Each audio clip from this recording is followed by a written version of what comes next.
Welcome to the Stephen Mansfield audio podcast.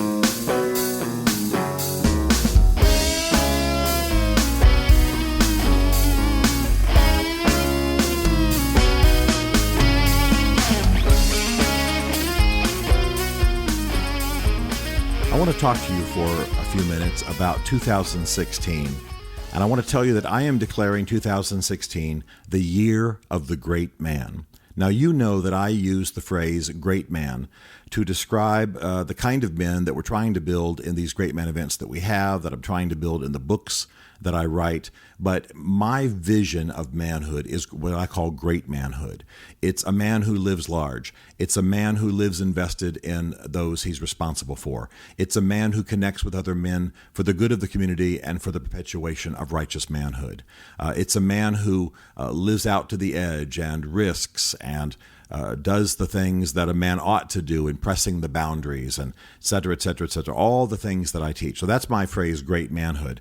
And I have to tell you that as I watch the news today, as I watch what's going on in our society, I am more aware than ever that great manhood and the mentoring and teaching of great manhood is absolutely essential in our generation. I turn on the television and I see misbehaving youth, shooting cops, robbing, doing things that are destructive. And I think these guys have greatness in them. They've not been mentored. They've not had anybody challenge them. They lived boring little neighborhood lives, and then they wanted adventures, and they wanted to challenge themselves, and they wanted to be men by some stupid definition of manhood as violence and criminal activity. And so they tried to go after their definition of manhood. And of course, it's going to land them dead or in prison. But that's what's going on. We've got little bands of wannabe men, wannabe gangsters killing cops. At the same time, we've got cops who are misbehaving because they haven't been mentored, they haven't been taught, they haven't achieved the principles of great manhood. Of course, I'm on the side of law and order. Of course, I stand with the police. But we've got a few misbehaving police out there, as we know of late, and that's caused problems. Then I watch ISIS on television and pay attention to what's going on in the Middle East. As you know, I kind of specialize in that area, and I'm keenly aware that what ISIS has done is radicalized a lot of late teen, early 20-something boys, filled them with bitterness, filled them with visions of violence, filled them with weird Islamic heresies. I don't mean Islam as a heresy. I mean heresies within Islam about what they'll be promised in the afterlife. This is not Orthodox Islam.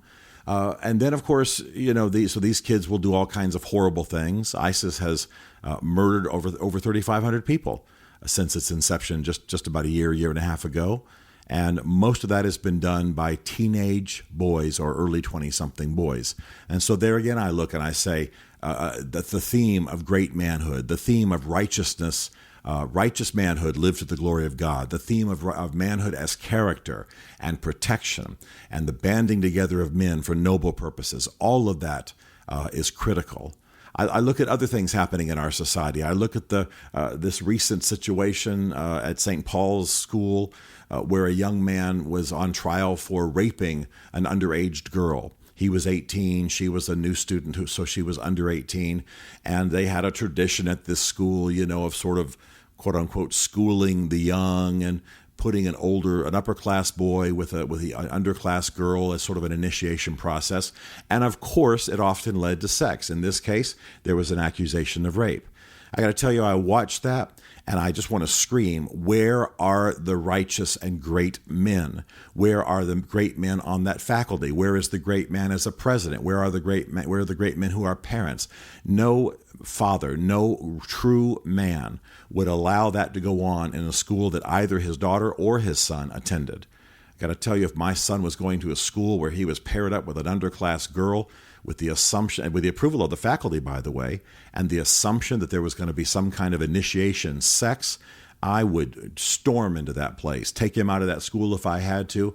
That's what men do. They prevent those situations from coming together. And the fact that this was a tradition of this school, a supposedly Christian school, for a long time. I'm telling you what, these are, for the most part, good kids who need strong men and women in their lives urging them towards nobility. This is the grid through which I see the news. This is the grid that I'm reading, that I view things with, as though I have sunglasses on and I see the world this way. I see young men shoot a policeman just yesterday. I'm recording this on the 2nd of September, 2015. Just yesterday, 2 kids in Chicago, maybe 3, shot a cop, just absolutely walked up and assassinated him.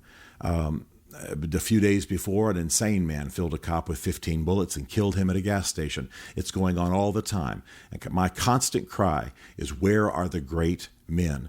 We read about skanky girls. We read about the deflowering of girls. We read about horribly sexual things happening among 13-year-olds in the back of movie theaters. Where are the men? Where are the fathers? Where are the great men? Where are the men who aren't even related to them, but simply stand up and say, no, this is not going to happen. You're better than that. I look at the world and I see the need for great manhood. I'm not talking about men who are dominating others. I'm talking about men who understand what manhood is, who understand how men are supposed to be pillars in society, who understand how one man living out a righteous code can radiate to hundreds of others and change lives, who understand how our society is missing great manhood. And I want to tell you that I'm making a little bit of a change in my schedule and what I do. Normally, I split my time between Nashville and D.C. I'm always writing books.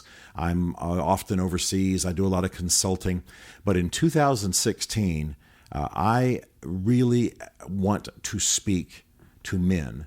I am really laying out 2016 as a year to speak. Now, I have a book coming out on politics, and I'm sure I'm going to get a lot of press and be talking about that book a lot during the election cycle, and that'll just help us with this other cause. But in 2016, I want to speak to men. I'm putting together events. I'm urging others to put together events. And I believe that for my purposes, for what I'm devoting myself to doing, 2016 is going to be the year of the great man. Let me tell you a little bit of what I deal with as I go after this. I just wanted to give you a sense of what it's like a little bit behind the scenes.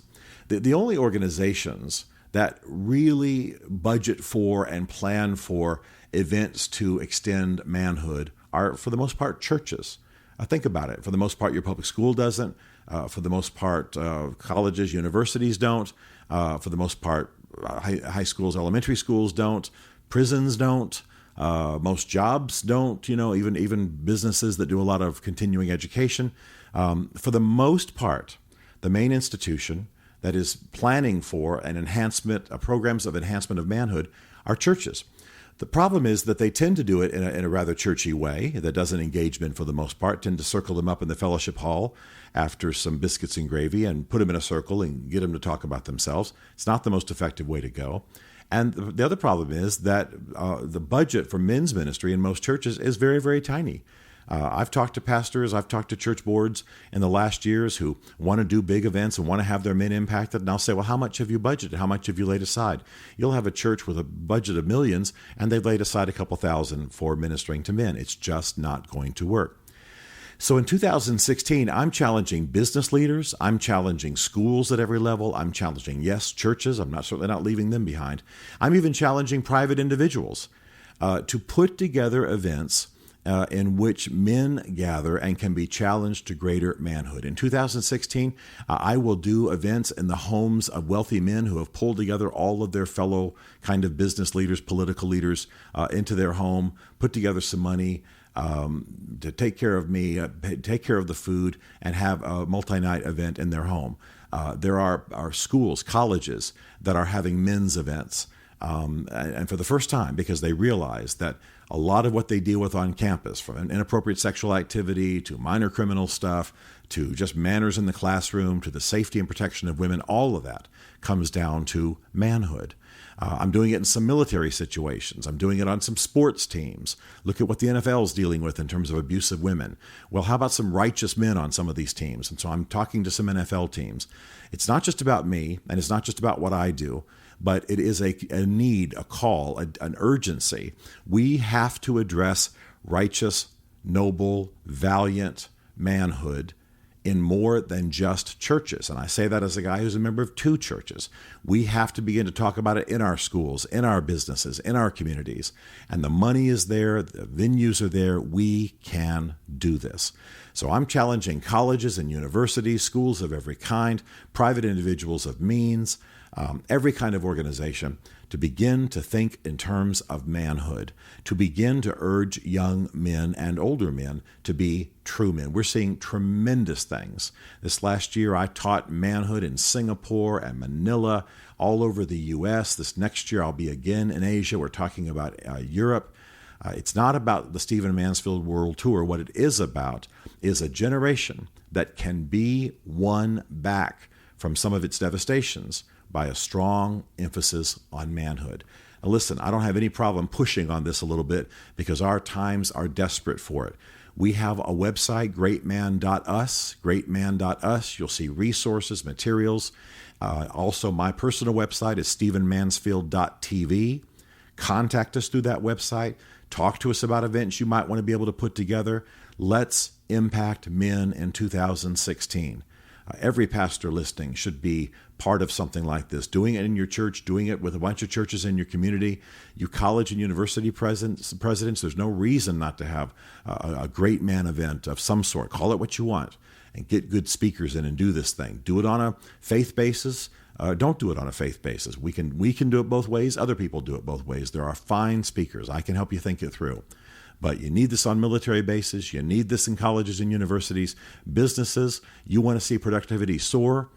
Absolutely, there ought to be some events for the women. But you, at your corporate retreat, have one track that is a manhood, completely about men and manhood and being men and what a man means and how to be great men in this generation and the power of manhood, the psychology of men, all that kind of thing.